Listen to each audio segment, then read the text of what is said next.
What's going on, everyone? This is Griever back here, bringing you guys the latest in the behind-the-bar reviews for One Piece! One Piece, chapter 935, entitled Queen. Not the band, but Queen, the all-star... no, I'm not going to call him that. Calamity. The calamity that is Queen. Yes, so this chapter automatically starts off just... boom, okay, the keys to the SeaStone handcuffs have been stolen, and we see another deputy warden, deputy jailer, I don't know. Point is, these guys, these smile users, they're all fodder. Like, I was starting to get invested, like when we first started Wano, right? I was getting really invested in the different, like Hold'em, the lion and stuff, like he might look like a dork, but a lot of strong characters look like idiots in this series, you know? They don't all look like Shanks or Mihawk. So I was like, all right, fine, you know, they could still be a badass. And they're not. Then you get like the Batman one, then you get the Gazelle one, then you get this, then you get that. You get Lady Speed, and none of them are really that strong. And then you get like that Hippo Deputy Chief Warden or whatever he was a few chapters ago, and Kid and Luffy were like, whatever, fodder. You know, so... this new one, the monkey smile one with multiple hands. So is it representative of like a Buddha? Like, why the multiple arms? What's that got to do with a monkey? Like I'm confused here. Is it? It could be. I'm sure there's probably some type of mythological monkey in like Son Goku or something like that. Like the Legend of the Monkey King or something. Maybe they had 8 arms. That would be more for me. I would think like Spider. You know, like a Spider-Man fruit, I guess. So the monkey thing, I'm not entirely aware of. I've never really encountered something like that. It could be something from, most likely, if it is a reference to something, it's likely another anime, Japanese lore, mythology, something like that I just have never heard of before. Not the be-all and end-all of information on that. So, yeah, but either way, I just don't care. Her name's Solitaire or Solitary, and, like, I just don't care. Like, another headliner, deputy warden, whatever, fodder. Move on. I don't care because I'm not invested in her. She's not going to be that relevant, and she's going to probably get either 1 or 2 shotted, or she's going to be made a fool of. Any of these possibilities. So she's the one apparently guarding the keys. The keys have been stolen. There are some funny dialogues here, like there's a crab smile for it, and he's like, he took advantage. The one who stole them took advantage of the fact I can only run sideways and things like that. It's just like, okay. All right, there are disadvantages to having an artificial zone, or a zone in general, but an artificial one clearly has takes some of the animal instincts or capabilities quite literally, it seems. So that's quite funny, actually. I really enjoyed that. And of course, it's Raizo of the Mist. Raizo's the one who stole them, and he's running forward to Luffy Taro, sort of idea. And he's in the attic, and they're like, search the place, burn the tower down. I don't care. We can't let those keys go anywhere, right? So after that, we pass on to the fact that, Luffy at the end of the last chapter, he, boom, punched out, one of the jailers, the Scorpion type dude. Another deputy warden jailer, the Scorpion one, whatever. And it's even brought up that they say, okay, SeaStone handcuffs on Devil Fruit users. They're very, these ones have a weakened potency just enough so they can move. Like, basically, think of yourself holding, huge wristbands of, and at no sleep. Like, you're up for 24 hours, and you've had no food, and your wrists are coated with 50-pound weights, constant. That's kind of the equivalent here that they're going for. Like, they have just enough to lift their arms, and they have enough to work slowly, but still work and move. But it's at a very slow pace. They can't really do much, right? All to do with the fact that SeaStone drains a Devil Fruit user's energy, and eventually, with enough of it, they can't use their Devil Fruit. Okay. Because something very interesting is brought up here, and I couldn't find very much on it before I decided to do my review. I want to get this out as quickly as I can, because where in the series, where was it said? Okay, we'll get into that in a second. We'll get into that. Pretty much here we get so the jailer is said you're telling me that this, after they explain all this pretty much, so like this is how the SeaStone handcuffs work for the prison, the Scorpion guy, so you're telling me that a malnourished, weakened devil fruit user is strong enough to one-shot me? And, no, sir, we're not saying that. And yeah, we totally are. And Luffy's like, yeah, we're getting out of here. Like, no big deal sort of idea, right? That's when the head jailer shows up. So finally, maybe this headliner jailer, the elephant one, might be able to actually do something. He does. Elephant sneeze. Luffy clearly tries to get out of the way, but doesn't. Takes the shot to the chest, and I'm thinking, wow, it looks kind of deadly, like the reaction, like the boom on his chest and the yelling back. Like, Luffy couldn't handle that. He didn't take it like a boss. He took it like a bitch. And he's laying down there. And here's where something comes up, and I'm just like, what? Because he says, damn, if only I could use Haki.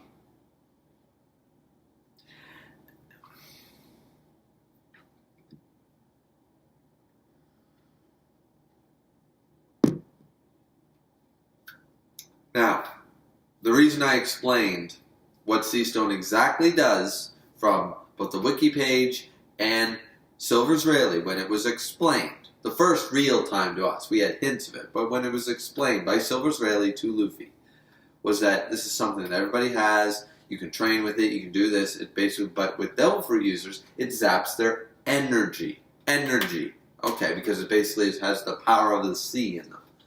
Okay. Alright. Remind me again, when Kaido attacked Luffy, and Luffy was unconscious and beaten to a bloody pulp, one-shotted, down for the count, coma patient. His Conqueror's Haki activated for funsies. And another example, in the Whole Cake Island arc, we had him fighting for over half a day straight using Haki. Completely drained and exhausted, constant. We saw him huffing and puffing and could barely stand on 2 feet. And not only does he use Haki throughout this, observation Haki, consistently to escape Katakuri for over half a day. How long was it? It was like 14 hours, 17 hours, something like that. Constant battle. Constant. Running away, saving up enough energy just to be able to do that, right? And he's drained. And in this state, he goes Gear 4 Snake Man and all this other stuff. Injured, beaten, bloody. Like, you can't convince me that at the time of the end, at the crux of the end of the Katakuri fight, Luffy was not as drained or more than he currently is in the prison.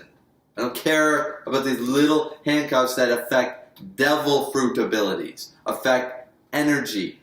Haki is all about focus and willpower. He can do this. He can still use Haki. If he can use Haki, beaten, bloody, and unconscious, and use it, and if he can use Haki in the state he was against Katakuri, there has been zero precedent for me as a One Piece reader, as a fan of One Piece. There has been zero precedence for me that SeaStone, devil fruit sucked him. That's all I can take from this, is that be Silver's Rayleigh and be Shanks. Be a badass without a devil fruit. Train your Haki to the nines. Because SeaStone handcuffs apparently can also take away your Haki. If you're a devil fruit user. That makes no sense. Like, guys, One Piece is a wonderful series. It's the best-selling manga, long-running manga of all time. Beating out Dragon Ball Z and the like years ago. But it does have flaws. And in my opinion, there is not this... Oda can sometimes make mistakes or pull things out of his ass. And in my opinion, this is one of them. This particular instance of just a randomly offbeat, oh, damn it, if only I could use Haki right now.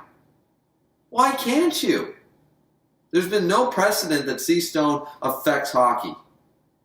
And there's been no precedent that, and especially considering that this specifically, that he's been able to train, haul all this stuff, and just before that says, I've been training with these things. Once they come off, I'm golden. I'm going to get stronger, even just by a little bit, confirming what a lot of people believed. And of course, we knew he needed the boost anyways. But this is something he's going to build up some resistance, that kind of idea. Fine dandy. But if he's building up resistance to SeaStone, and if this SeaStone is purposely less potent and weakened so that they can move freely enough to do manual labor, you're telling me that a freely moving Luffy able to do manual labor and dock a headliner down to the ground. I don't care if he's huffing and puffing a little bit. Go back to the Katakuri fight.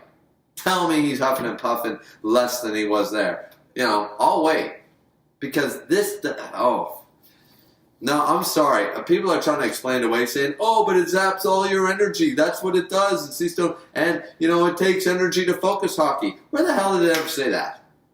Once again, I just gave you 2 of the latest examples of Luffy being way worse off, way more exhausted, way more drained than he currently seems and is in the prison, and he can't use Haki.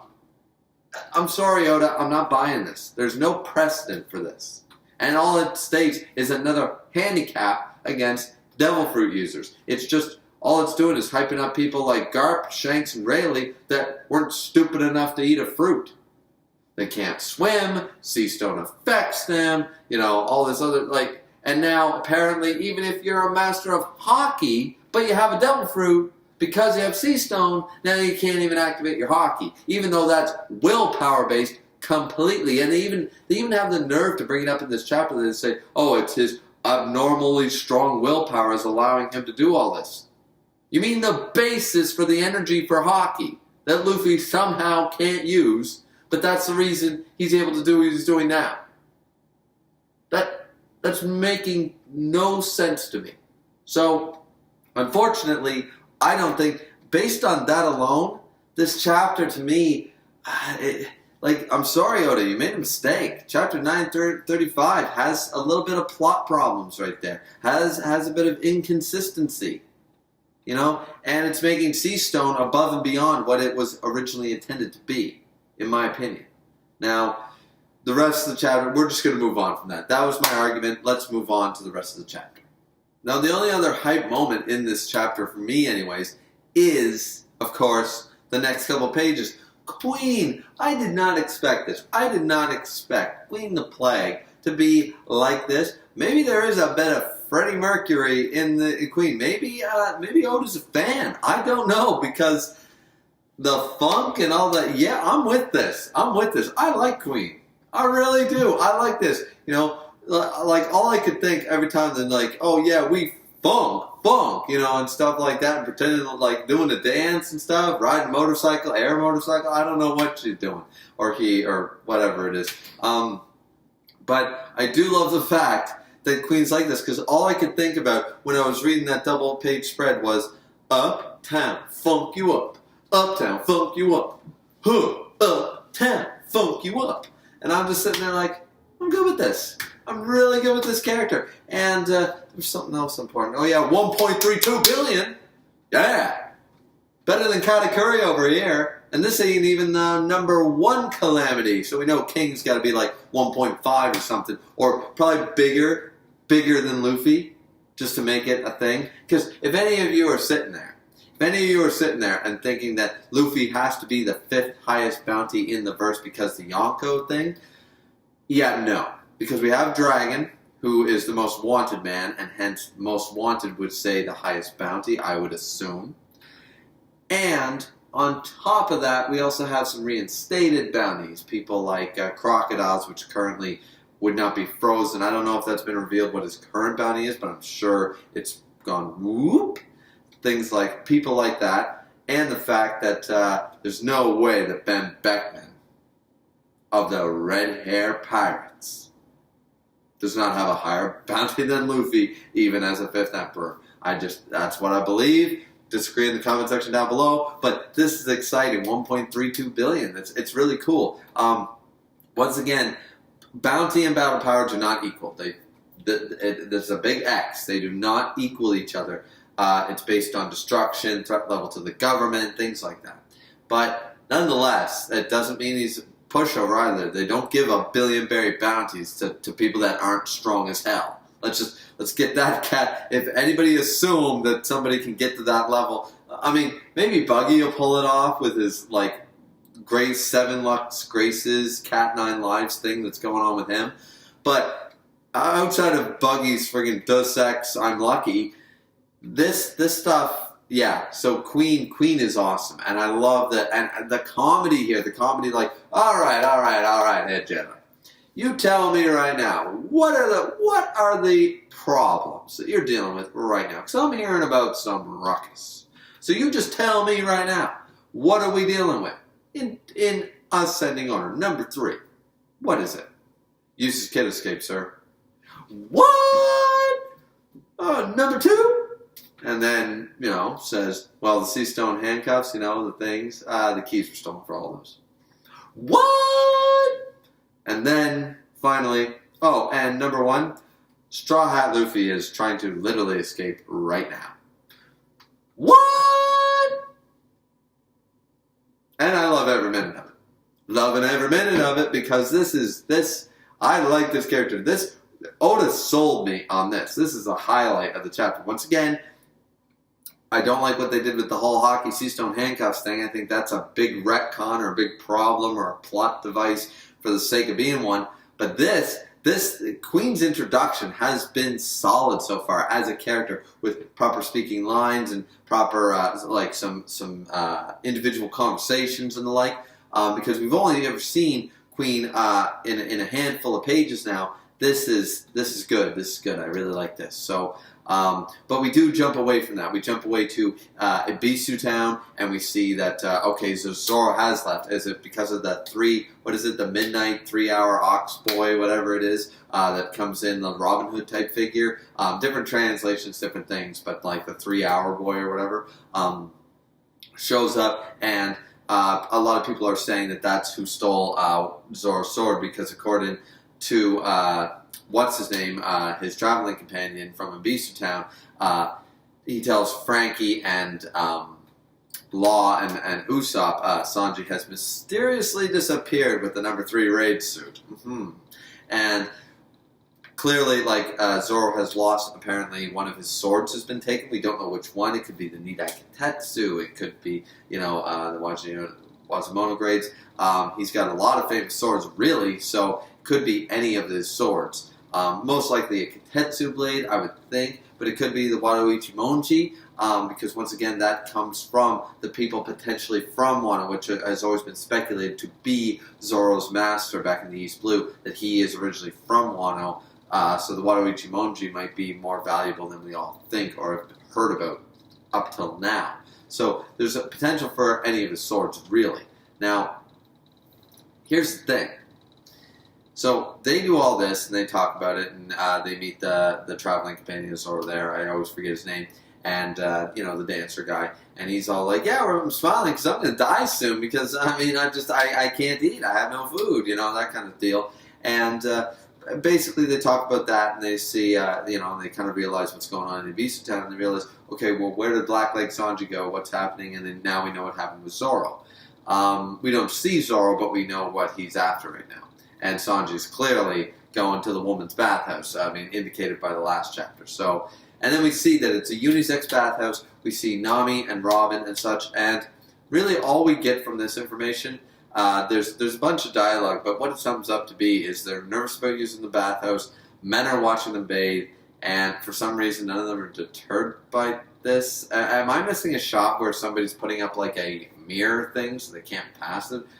I'm unclear why they're so cool about this.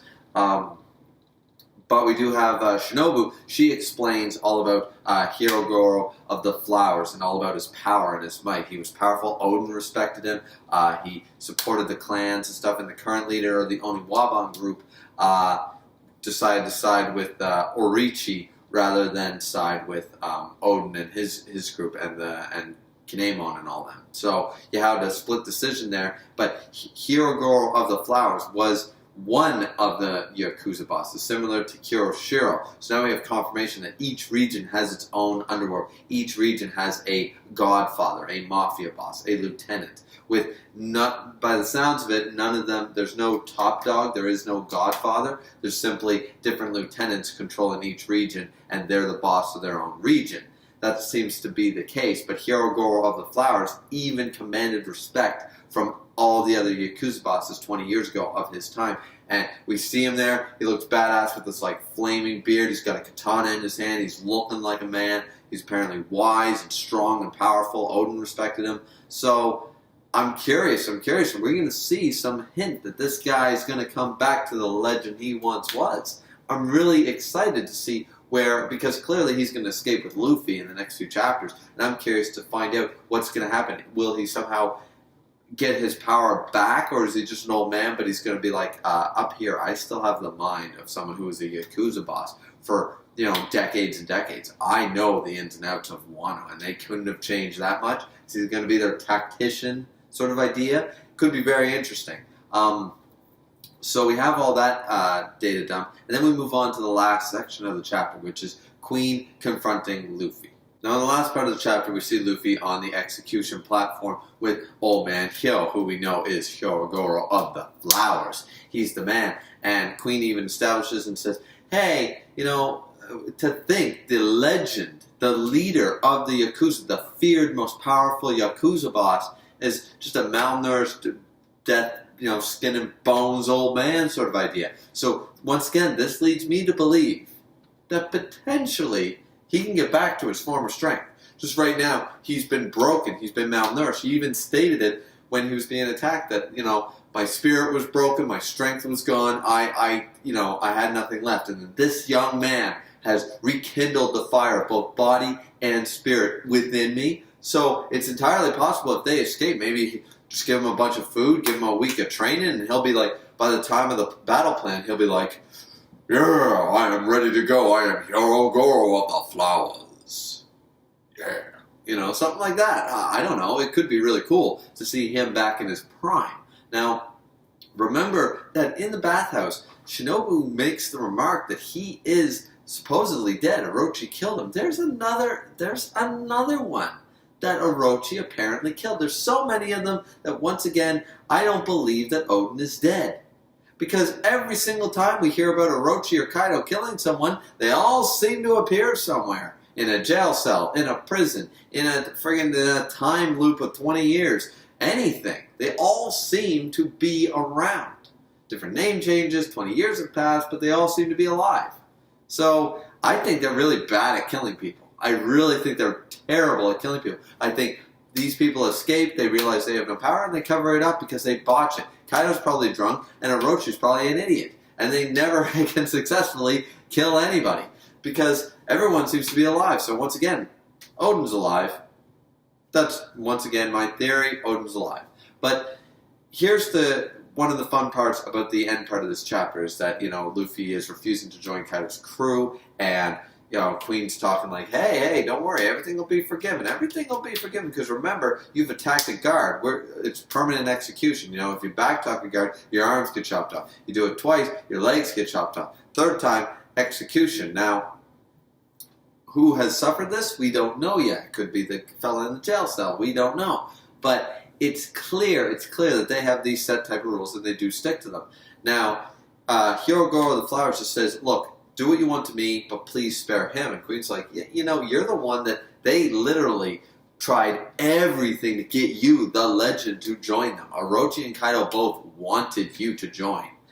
So I'm thinking this dude was a total badass. Like, he had to have been. He just probably couldn't fight against the likes of Kaido, combined with, the calamities of Orochi and all that by himself. All the samurai were killed around him and such. And Shinobu even remarked in the bathhouse how he would, all these samurai that are kind of, anybody still walking around with a sword, boom, that dude shows up, they'd all be here. He'd get 5,000 men for funsies. Right now, they think they can only get 500, but he'd be able to chop up 5,000 men like, yeah, every single person with a sword follows me. I'm Hirogoro. I'm like, okay, all right, I'm good with it. So here is basically where he begs for Luffy's life, and then it's like, okay, please, Queen, don't kill him, and then we get Raizo in the back being like, dang it, I have the key, Luffy. Why couldn't you have waited 10 more minutes? Sort of idea. I can get us out of here. And then we see that the person in the jail cell starts talking to Raizo, say, hey, is that really you? You haven't changed in 20 years. Raizo's like, who goes there? He goes, don't you recognize it? It's me, Kawasatsu? Something like that. I'm very bad with names until we get a few more chapters of this guy's name repeated. It was like Komurosaki. I couldn't say that name for the first 3 chapters of her, being in the chapter. So forgive that. But this is one of the 3 people that Kanemo mentioned, with being Shutemaru and the Batosai figure, the wandering samurai dude who attacks at night with the scar and the ponytail and the whole bit. And then this guy. This is the 3rd guy, the guy in the jail cell. Now, I did say, along with a lot of other reviewers and people in the community, that is probably one of those people. There were some other possibilities thrown out there. It could be Odin, it could be other people, but no, it's him. It's him. So, cool. Going to see what happens. Does he have his arms and legs chopped off? Does he look completely different from 20 years ago that Raizo remembers? That's why he didn't instantly recognize him. There's a lot to unravel here. Chapter 935 was a solid chapter. We had some great hype. We got the Bounty of Queen being an impressive 1.32 billion. We got Hyogoro the Flowers amped up, a flashback panel to just showcase him as the Lord of the Yakuza who commanded all of Wano's respect and every single noble samurai's respect. We got to see just a lot of cool things. Raizo's got the key, stuff's going down. We're finally seeing one of the other samurai. We know what Shooting Maru's capable of, slashing Jack like nothing. So what's this guy going to be capable of? We don't know. Does he have his arms and legs? There's a lot to be said for that. Once again, the only downside for me personally was the whole Haki with the SeaStone handcuffs. It doesn't make sense to me. I've explained my reasons previously in the review. But what do you guys think of the chapter? What do you think of the review? What do you think of my thoughts on the whole Haki SeaStone handcuff thing? Did you love it? Did you hate it? Please like, subscribe, comment. As always, it's always really appreciated, guys. And we'll see you back here next time for chapter 936 of One Piece, the greatness that is One Piece, as always. See you guys next time. As always, drink responsibly.